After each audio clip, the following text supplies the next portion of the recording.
Niin, Matti. Mä aina käytän nimeä Matti Ensio siinä väliin. Huomenta, tervetuloa. Hauska nähdä. Kiitoksia. Mitä sä? No.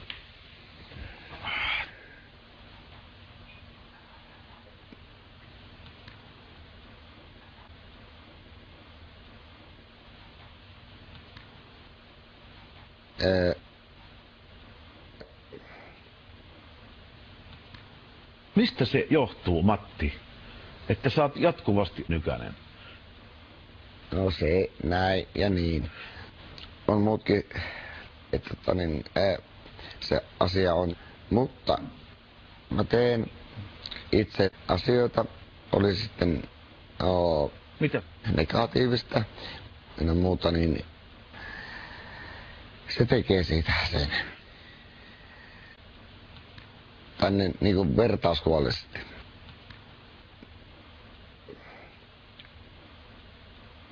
Että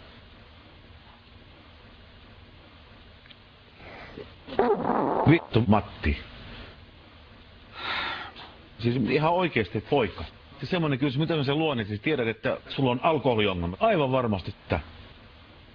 en.